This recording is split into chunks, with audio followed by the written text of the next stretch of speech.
Hey everyone, hope you're all doing well. I hope you're enjoying whatever you're reading. And remember, if you're not, please put it down and find something else.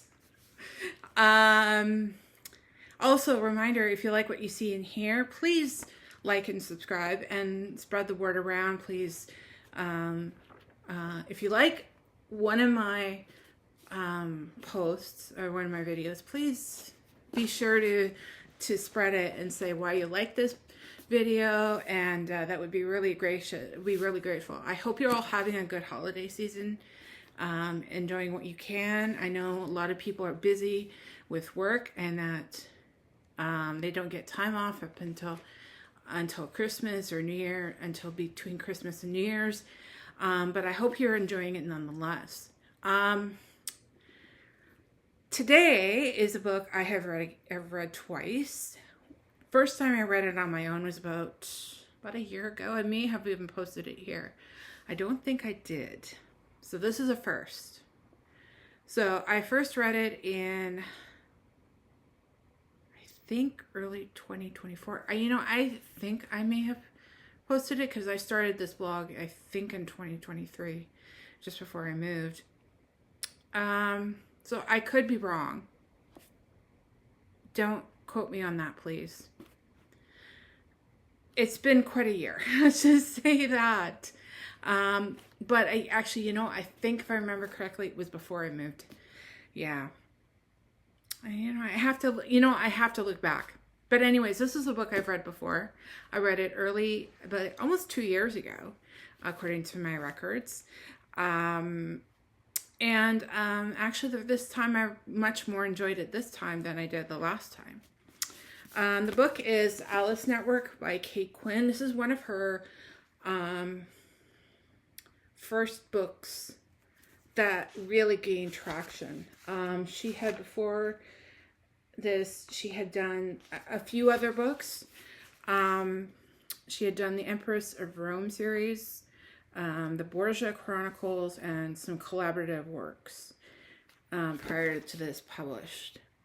And this really kind of hit off. And now I have several of her books, and a couple of which I have not read. I know she has a new one coming out, and I may have mentioned that in my last Kate Quinn book for the Rose Code.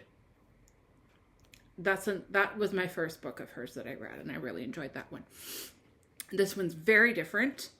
I will read the blurb from in here, and then I'll give you my rating and my thoughts. 1947, in the chaotic aftermath of World War II, American college girl Charlie St. Clair is pregnant, unmarried, and on the verge of being thrown out of her very proper family. It is. She's also nursing a desperate hope that her beloved cousin Rose, who disappeared in Nazi-occupied France during the war, might still be alive.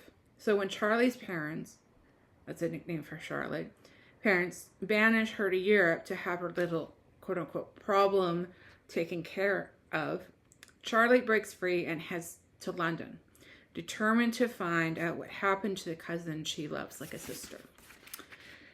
1915, so this is a dual timeline book.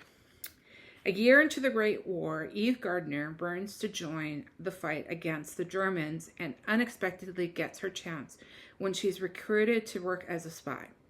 Sent into enemy-occupied France, she's trained by the mesmerizing Lily, codenamed Alice, the quote-unquote queen of spies, who manages a vast network of secret agents right under the enemy's nose. 30 years later, haunted by the betrayal that ultimately tore apart the Alice Network, Eve spends her days drunk and secluded in her crumbling London house. That is until a young American barges in, uttering a name Eve hasn't heard in decades, and launches them both on a mission to find the truth, no matter where it leads. I gave this book a 4.5 out of 5. First time I rated it was a 4. I can't remember why I rated it a 4, but I did. Why I like this better this time than last time. I think probably because I really understood the story a bit better. I think the first time when I read it, I didn't understand what was going on. Like sometimes it takes you to read a book twice to really fully comprehend what a book is. And this is one of those books. It is excellent. It is very well done. And it is, the 1915 is really actually a good chunk of the story of the 1915 storyline is based in truth. And an event that happens in this book and during World War II, it actually is true. And that the person who retells that account was a real person. I'm assuming she's long dead by this point.